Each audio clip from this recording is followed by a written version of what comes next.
Então, João, Evangelho de João, capítulo 1, verso 14.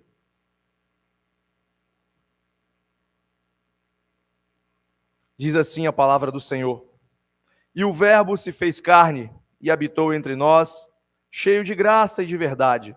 E vimos a sua glória, glória como do unigênito do Pai. Até aqui. Oremos. Santo Deus, eterno e glorioso Pai, eis aqui a tua palavra, Senhor, que é viva, eficaz, inerrante, que é poderosa para salvar.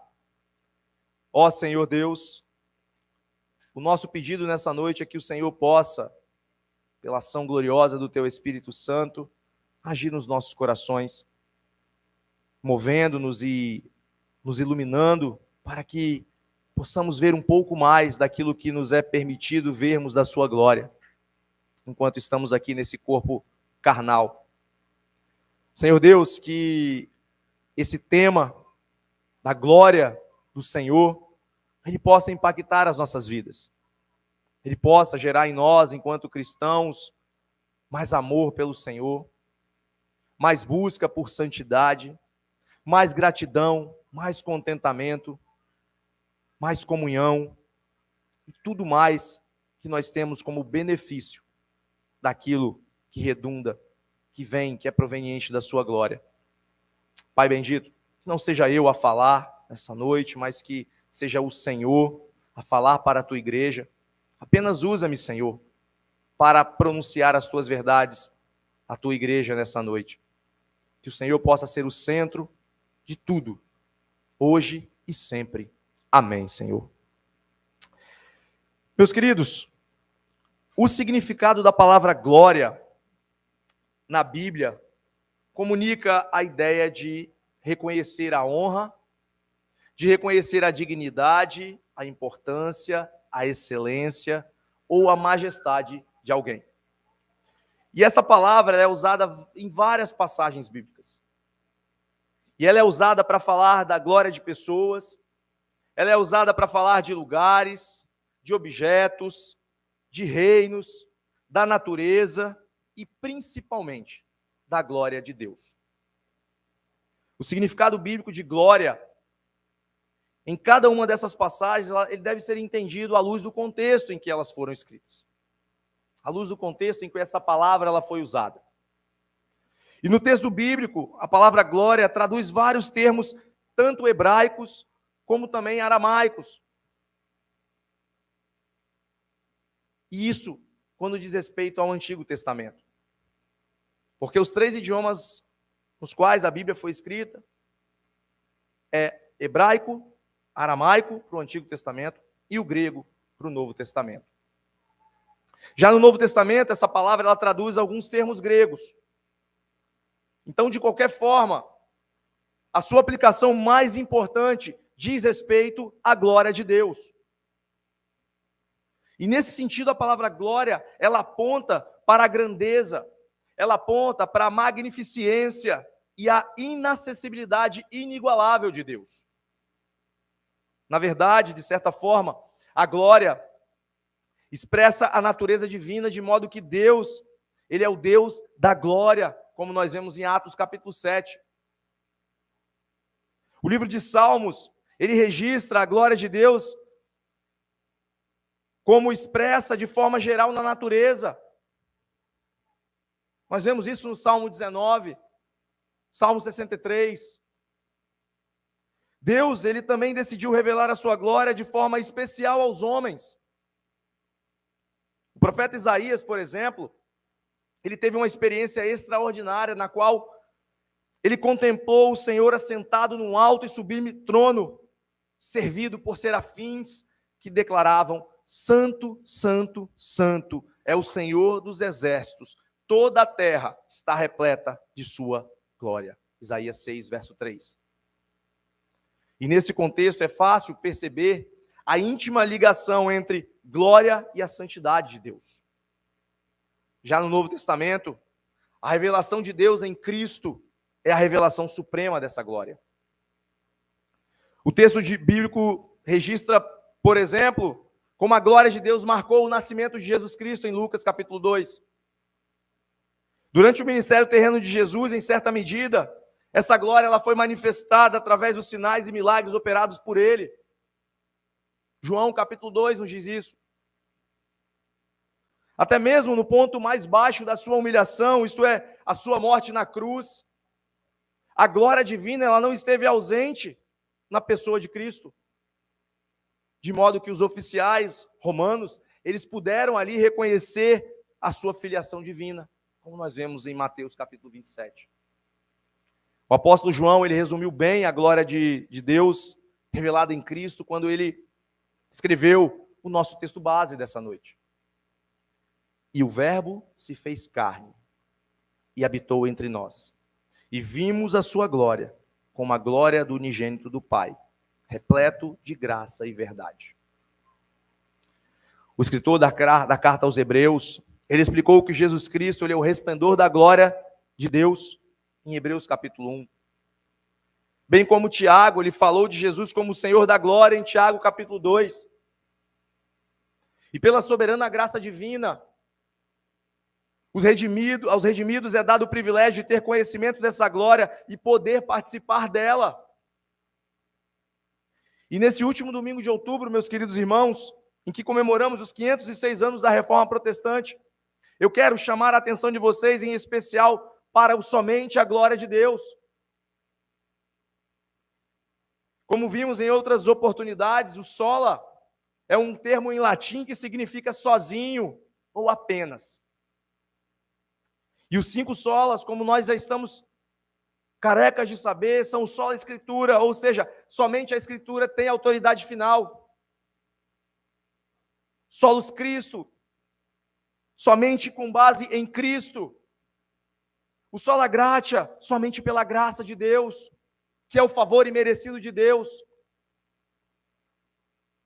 Somente a fé, ou sola fide, que é somente por meio da fé, que é um instrumento, é um dom de Deus para o pecador. E aí nós culminamos no somente a glória de Deus. E eu preciso ressaltar, meus irmãos, que os próprios primeiros grandes reformadores que nós tivemos, Martinho Lutero, João Calvino, Zwinglio, dentre outros, eles nunca resumiram seus ensinamentos com esse conjunto organizado de 5 frases. Os 5 solas, eles se desenvolveram ao longo do tempo como uma forma de captar o que foi a essência da Reforma Protestante, principalmente na sua disputa contra a Igreja Católica Romana. E eu penso que estes 5 solas, eles podem ser precisamente esclarecedores para nós. Tanto para o cerne do que foi o cerne da Reforma Protestante, como para a essência do próprio Evangelho de Cristo, que estava em jogo nessa disputa, meus amados irmãos, que ainda encontra-se em disputa hoje, e que precisa ser reiterado entre grande parte dos cristãos dos nossos dias.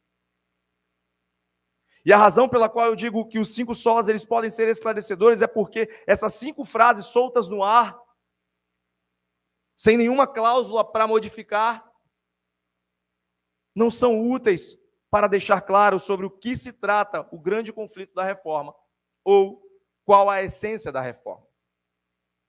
Então, a cláusula que permite que essas frases modificadoras elas façam o seu trabalho maravilhosamente esclarecedor para nós, em prol da essência do Evangelho e do cerne da reforma, é a cláusula: somos justificados diante de Deus. Esse é o cerne. Meus irmãos, a chave é a justificação. E as 5 frases elas estão fazendo o seu maravilhoso trabalho para definir e proteger o Evangelho de toda a diluição antibíblica que se tem.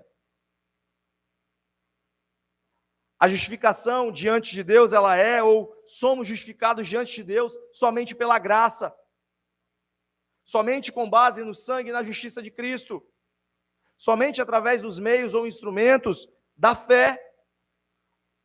Somente para a glória final de Deus. Conforme é ensinado com autoridade, como autoridade final e decisiva nas Sagradas Escrituras. Todas essas 5 frases, elas servem para esclarecer a obra de justificação de Deus. Como os pecadores, eles ganham uma posição correta diante de Deus para que ele seja 100% a nosso favor e não contra nós. Se nós substituirmos outras cláusulas além do estamos justificados, como somos santificados, ou seremos finalmente salvos no julgamento final, então o significado de algumas dessas frases deve ser mudado para sermos fiéis às Escrituras. Por exemplo, na justificação, a fé, ela recebe uma obra consumada de Cristo, realizada fora de nós e contada como nossa. Ou seja, ela é imputada a nós. Na santificação, a fé, ela recebe um poder contínuo de Cristo que opera dentro de nós para a santidade prática das nossas vidas. Na salvação final, no julgamento final, a fé ela é confirmada pelo fruto santificador que ela produziu. E nós somos salvos através desse fruto e dessa fé. Como Paulo diz em 2 Tessalonicenses 2,13, Deus escolheu vocês como primícias para serem salvos através da santificação pelo Espírito e da crença na verdade. Portanto, somente a fé não significa a mesma coisa quando ele é aplicado à justificação, à santificação e salvação final. Nós podemos ver que esse extraordinário cuidado e precisão são necessários para que nós sejamos fiéis às Escrituras ao usarmos esses 5 solas. E como somente as Escrituras são a autoridade final e decisiva, pois sermos fiéis às Escrituras deve ser o nosso objetivo. Nosso primeiro objetivo é sermos bíblicos e reformados, se isso seguir as Escrituras. Portanto, meus irmãos, o que eu quero dizer agora é que os 5 solas, eles fornecem para nós uma clareza maravilhosa sobre o cerne da reforma e o cerne do Evangelho. Se a cláusula que as 5 frases confirmam for a justificação diante de Deus é somente pela graça, sem qualquer favor imerecido, com base somente em Cristo, sem nenhum outro sacrifício ou justiça como fundamento, somente através dos meios da fé, sem incluir quaisquer obras humanas, de modo que todas as coisas conduzam, em uma última análise, somente a glória a Deus, conforme ensinado, como autoridade final das Escrituras. Esse sim é o significado dos 5 solas. E esses 5 modificadores da justificação definem a questão central da reforma e o cerne do evangelho cristão. Como eu disse no início, eu quero focar somente a glória de Deus. E somente para a glória de Deus é que mortos e legalmente culpados podem estar diante de Deus. E o que eu quero dizer com isso é que se algum de nós quiser escapar do inferno e desfrutar para sempre dos prazeres à direita de Deus, o próprio Deus terá que ressuscitar da morte espiritual e fornecer um caminho para que sua ira seja absorvida e seu coração esteja 100% por nós, apesar da nossa vontade que é pecaminosa. Mas para que tudo isso faça sentido, é necessário esclarecer uma realidade. Por quê? Por que existe a necessidade de Deus nos justificar pela graça? E a resposta é porque sem essa graça, que é o favor imerecido de Deus, todo ser humano está espiritualmente morto no pecado. E está sob a justa e santa ira de Deus por causa do pecado. Então Deus, em sua grande misericórdia, Ele enviou Cristo para suportar o nosso castigo e se tornar a nossa justiça. Somente Cristo, Ele é o nosso sacrifício. Ele é o sacrifício que remove toda a ira de Deus. E somente Cristo é a nossa justiça justificadora. Mas como estávamos mortos e incapazes de acreditar nisso, somente a graça nos vivificou juntamente com Cristo. Pela graça, vocês foram salvos. Isso não é obra nossa, isso é dom de Deus. Sem nenhuma contribuição de um cadáver espiritual. Ressuscitou-nos dos mortos e deu-nos o dom da fé. Efésios 2, 5, 8. Mesmo estando nós mortos em nossos delitos, nos deu vida juntamente com Cristo. O verso 8 diz, porque pela graça sois salvos mediante a fé, e isso não vem de vós, é dom de Deus. Queridos, a reforma protestante foi uma controvérsia com a Igreja Católica Romana sobre quão indefesos realmente nós somos em nossa morte e culpa.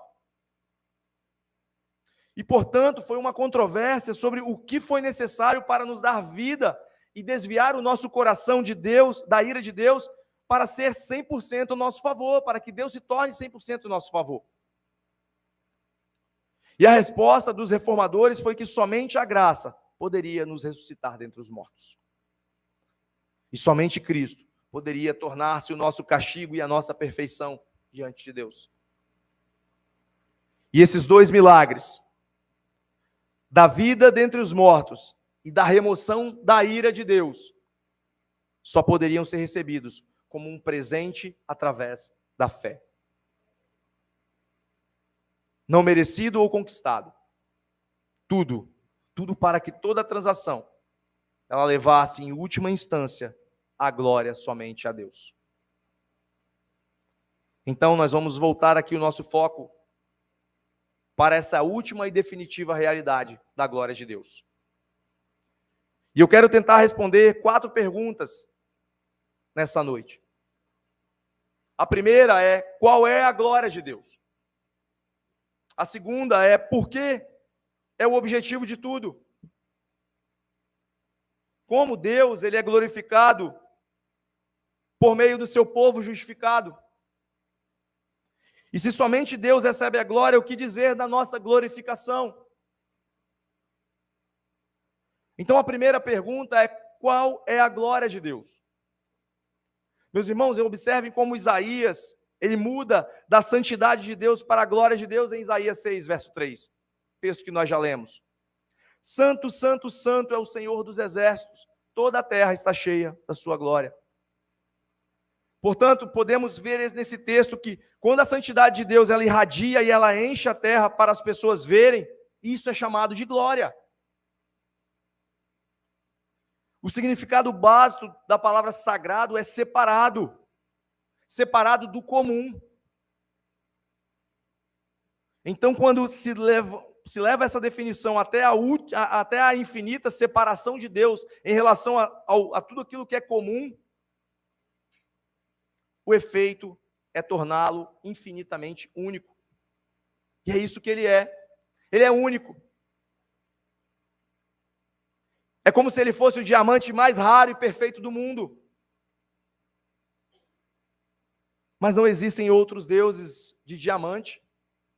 Não existe nada que chegue próximo a quem Deus é. E essa singularidade de Deus, como único Deus, a sua divindade, o torna infinitamente valioso, meus amados. Isto é santo, separado. E de capa a capa, a grande realidade que domina a Bíblia é que essa singularidade divina, ela é infinitamente valiosa. Ela é infinitamente pura e bela.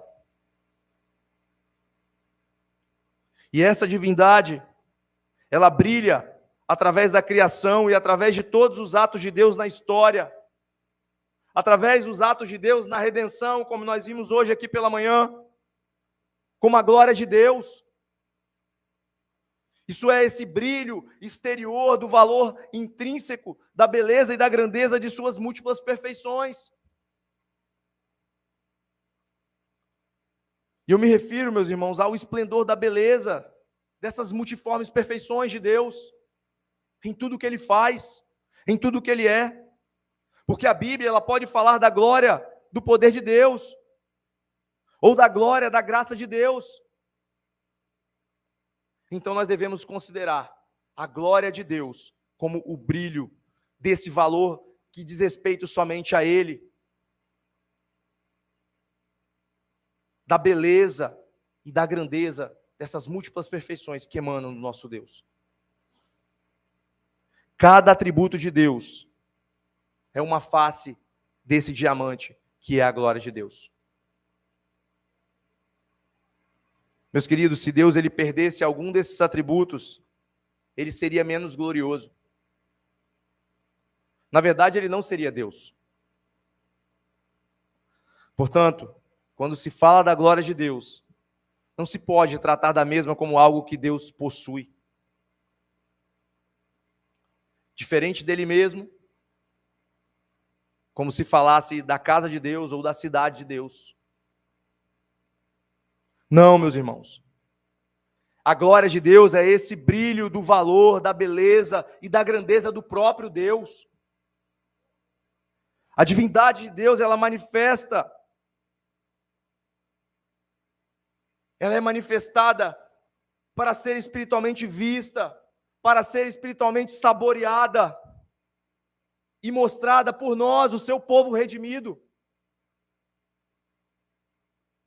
E olha que interessante, olha como Jonathan Edwards, ele escreve, olha a maneira como ele coloca isso. Ele diz assim: tudo que é mencionado nas Escrituras como o fim último das obras de Deus está incluído nessa única frase, a glória de Deus. A refulgência brilha sobre a criatura e é refletida de volta para a luminária. Os raios de glória vêm de Deus, são algo de Deus e são devolvidos ao seu original, para que o todo seja de Deus e em Deus e para Deus. E Deus é o começo, o meio e o fim nesse assunto. Mas agora eu quero passar para a segunda pergunta. E a segunda pergunta é: por que a glória de Deus é o objetivo de tudo?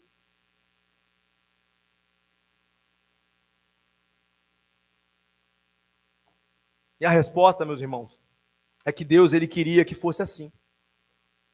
É segundo o beneplácito da sua vontade. E esse era o seu plano desde a eternidade. Este foi o seu propósito e o seu desígnio na criação e em toda a história e em toda a obra de redenção. Deus criou, Ele sustenta, Ele governa e Ele salva de tal maneira que Ele revela a sua glória. E esse é o seu objetivo. Tudo começou no seu propósito, com o seu propósito na criação. Os céus declaram a glória de Deus. Salmo 19, verso 1. E é por isso que eles servem. Isaías 43, 6, 7 diz: tragam meus filhos de longe e minhas filhas dos confins da terra, todos os que são chamados pelo meu nome, a quem criei para a minha glória, a quem formei e fiz. Então este é o propósito na criação, que se estende a tudo o que Deus faz. Efésios 1, verso 11 e 12. Deus opera todas as coisas segundo o conselho da sua vontade, para que nós, os que fomos os primeiros a esperar em Cristo, sejamos para louvor da sua glória. Romanos 11, 36. Dele, por meio dele e para ele são todas as coisas. Que para ele haja glória eterna. Amém. E a história central em tudo o que ele faz é a história da redenção. E Paulo, ele nos diz que tudo isso é para dar a conhecer as riquezas da sua glória nos vasos de misericórdia, que ele preparou de antemão para a glória. Romanos 9, 23. Cristo tornou-se um servo para que os gentios possam obter a sua misericórdia. Romanos 15, 9. Cristo vos acolheu. Romanos 15, 7. Deus, ele planejou toda a criação, toda a história, toda a redenção para a sua glória. E para que não seja óbvio, Isaías, ele cita o próprio Deus, que em última análise faz tudo apenas para a sua glória. Isaías 42:8. Eu sou o Senhor, esse é meu nome. A minha glória não dou a nenhum outro, somente a mim mesmo. Ao Senhor, nem o meu louvor aos ídolos esculpidos. Isaías 2:11. Os olhares altivos dos homens serão abatidos, e o orgulho altivo dos homens será humilhado e será exaltado naquele dia. E esse universo, e tudo que nele há, e principalmente sobre a glória de Deus. E essa é a grande razão de toda a existência criada, inclusive a nossa, meus irmãos. Se alguém te perguntar por que existe uma vastidão de galáxias, de planetas, coisas essas que são desabitadas e sem sentido, e apenas um pequeno ponto de existência humana, como aqui a Terra, a nossa resposta deve ser a seguinte: esse universo não pretende retratar a importância do homem. A intenção é dar ao homem alguma ideia da grandeza de Deus. Deus, ele criou, ele sustenta, ele governa, ele justifica os ímpios somente para a sua glória. E isso nos leva à terceira questão.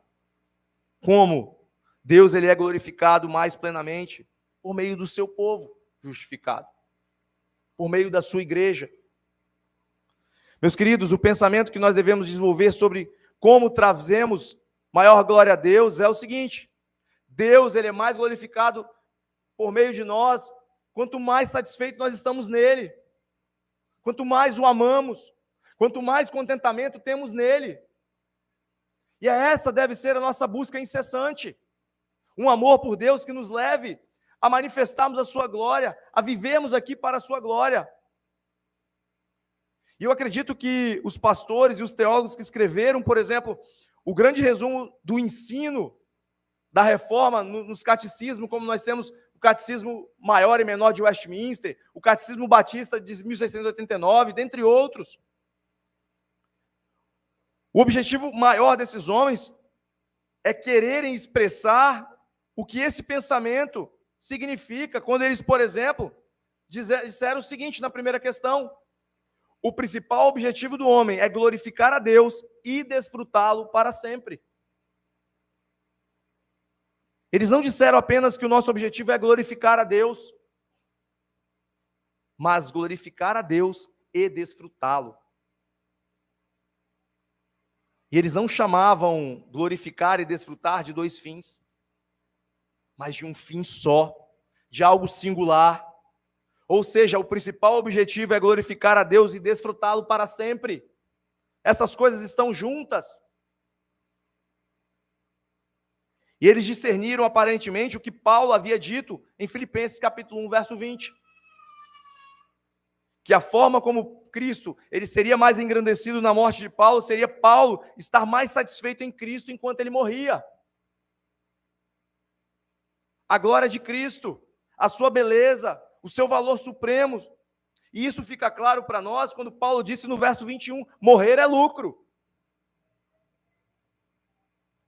Quando Deus ele planejou na eternidade justificar os ímpios da maneira como ele fez, para que o próprio Deus ele fosse glorificado, ele não queria que achássemos a glória de Deus enfadonha, mas que achássemos que ela era totalmente satisfatória. E isso não ocorre apenas porque a nossa felicidade seja o valor último do universo, mas porque o valor último do universo, o Deus Todo-Glorioso, ele é mostrado como o tesouro supremo, quando se torna um prazer supremo do seu povo. Nós temos responsabilidade, meus irmãos, em nossa comunhão, mostrarmos o valor supremo de Deus ao mundo. Ele nos chamou para um propósito, que é manifestar a sua glória aos que perecem. E isso nós mostramos no nosso relacionamento, no nosso amor a Cristo, no nosso amor uns aos outros, no nosso viver em santidade, na nossa busca incessante, para que no tempo em que aqui estivermos, até o dia que nos encontraremos com o Senhor, nós possamos viver vidas retas diante do Pai, iluminadas, pelo conhecimento desse Deus, com contentamento, com satisfação, com busca, com alegria, desfrutando de todos os benefícios que nós temos em Cristo Jesus.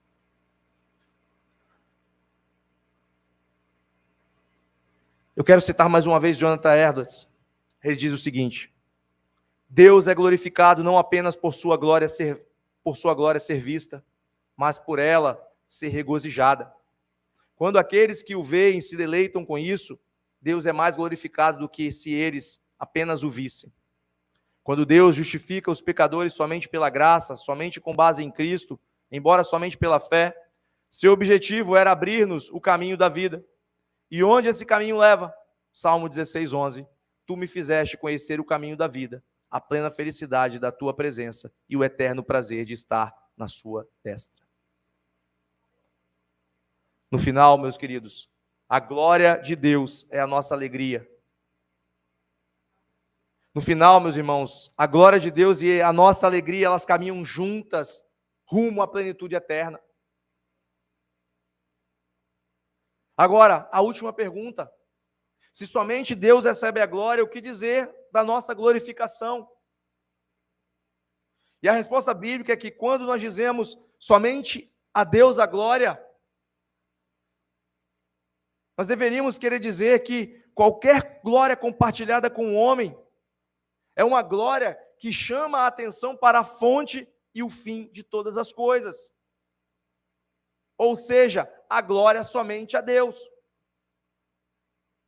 E a Bíblia, ela é muito clara ao dizer que os filhos de Deus, eles serão glorificados com a glória de Deus. 2 Coríntios 3:18. E todos nós, com o rosto desvendado, contemplando como por espelho a glória do Senhor, somos transformados de glória em glória na sua própria imagem, como pelo Senhor, o Espírito. 1 João 3:2. Amados, agora somos filhos de Deus e ainda não apareceu o que seremos, mas sabemos que quando ele aparecer, seremos como ele, porque o veremos como ele é. Romanos 8:30.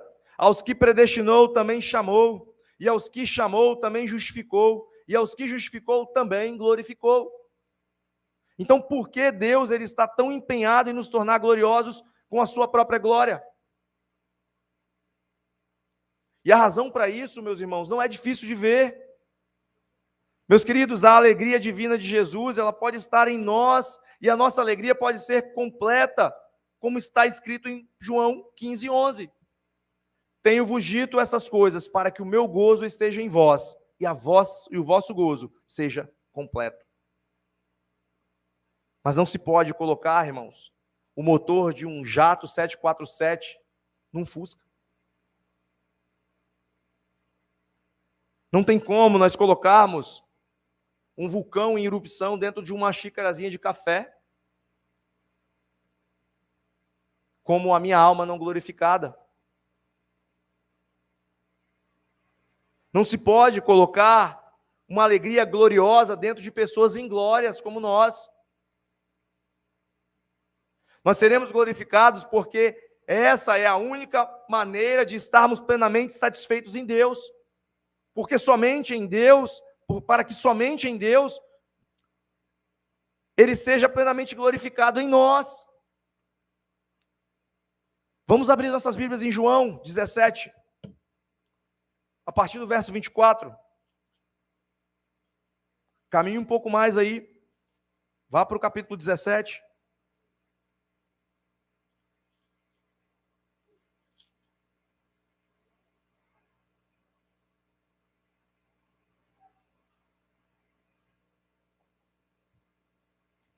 A partir do verso 24 diz assim: Pai, a minha vontade é que onde eu estou, também estejam comigo os que me deste, para que vejam a minha glória que me conferiste, porque me amaste antes da fundação do mundo. Pai justo, o mundo não te conheceu, eu, porém, te conheci, e também estes reconheceram que tu me enviaste. Eu lhes fiz conhecer o teu nome, e ainda o farei conhecer, a fim de que o amor com que me amaste esteja neles, e eu neles esteja. Meus queridos, eu espero sinceramente que cada um de vocês se sintam atraídos por Jesus, para abraçá-lo pela fé.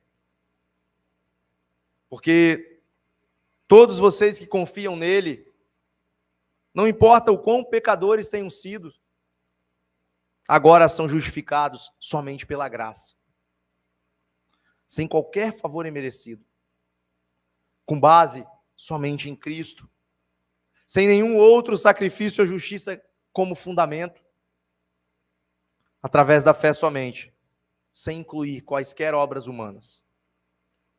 Se o dom da verdadeira fé lhe foi dado por Deus, você pode desfrutar somente de Deus como o tesouro supremo da sua vida.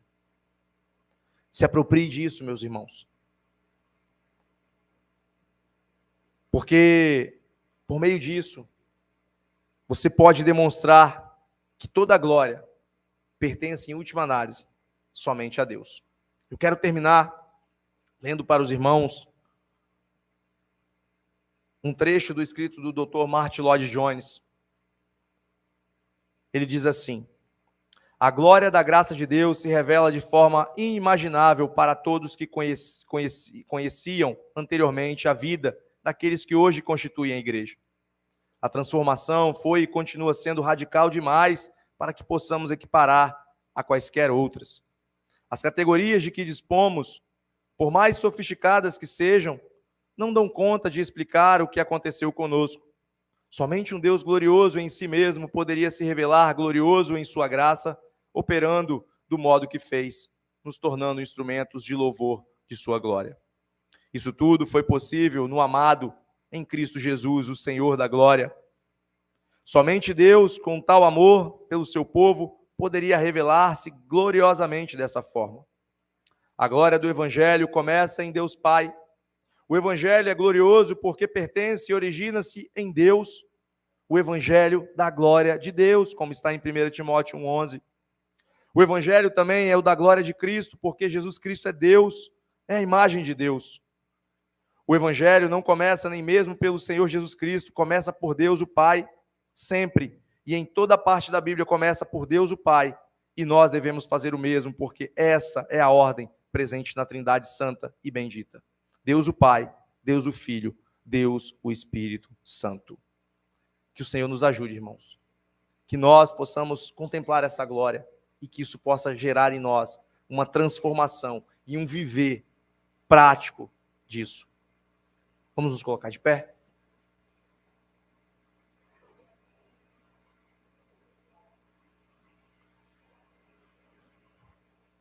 Senhor nosso Deus, Rei da glória, obrigado, Senhor. Obrigado porque o Senhor tem se mostrado a nós. Obrigado, Senhor, porque um tempo onde o seu evangelho ele tem sido deixado de lado e tem tido inúmeros acréscimos, Senhor. Nós queremos te agradecer porque o Senhor tem se revelado aos seus pequeninos. O Senhor tem mostrado, Senhor, não só para nós, mas também para outros cristãos, ó Deus, essa glória maravilhosa e como nós somos beneficiados por ela. Pai, que a cada dia que o Senhor nos concede de contemplarmos ainda mais a sua glória na face do nosso Senhor Jesus Cristo, que a cada dia que o Senhor nos concede mais esse avanço, Pai, possa haver em nós uma transformação, Pai, no nosso caráter, no modo como vivemos, no modo como nós o buscamos, como nós nos relacionamos com o Senhor, no modo como nós nos relacionamos uns com os outros, enquanto irmãos, no modo como nós nos relacionamos com as pessoas que não estão em Cristo. Pai, que olhando para a sua glória, nós possamos entender, ó Deus, o propósito do Senhor em todas as coisas e assim vivermos, ó Deus, para essa glória. Não nos deixe sermos crentes, ó Deus, que apenas entenderam e ficam parados. Não, Deus. Que esse entendimento que o Senhor tem nos dado, ele possa gerar em nós uma força avassaladora que nos leve e nos impulsione, Senhor, a vivermos em santidade, a pregarmos o Teu Evangelho, a termos comunhão uns com os outros, a vivermos vidas para a Tua glória. Deus, que haja praticidade, Senhor, naquilo que o Senhor tem nos mostrado. Ajuda-nos, Senhor. Queremos te agradecer, ó Pai, por esses homens que o Senhor levantou, ó Deus, que tanto nos ajudam. Queremos te agradecer principalmente pela tua palavra, Senhor, pela sua voz que nós podemos ouvir pela ação do teu Espírito. Obrigado, Senhor, porque nós não somos dignos, nós não somos merecedores, Pai. E aprove ao Senhor, ó Deus, escolher os piores, como a tua palavra nos diz, que isso gere em nós humildade, que isso gere em nós mais amor, que isso gere em nós, ó Deus, uma proatividade para vivermos, ó Deus, conforme o teu querer e a tua vontade. Deus Santo, muito obrigado, Pai, porque o Senhor tem cuidado de nós. Muito obrigado que o Senhor tem cuidado das tuas igrejas, dos teus filhos espalhados ao redor do mundo. Ajunta mais e mais os teus filhos, Senhor. É o nosso pedido, Deus. É o nosso clamor. Obrigado, querido Deus. Peço ao Senhor que nos dê uma boa semana, uma semana na tua presença, uma semana, Deus, onde possamos olhar para a cruz incessantemente, uma semana onde nós tenhamos força e revestimento do teu Espírito para lutarmos contra nossos pecados, contra tudo aquilo que nos assola, Pai, tendo alegria, contentamento no Senhor, Pai. Abençoa cada um dos teus filhos. Ajuda-nos, Senhor. É a nossa oração.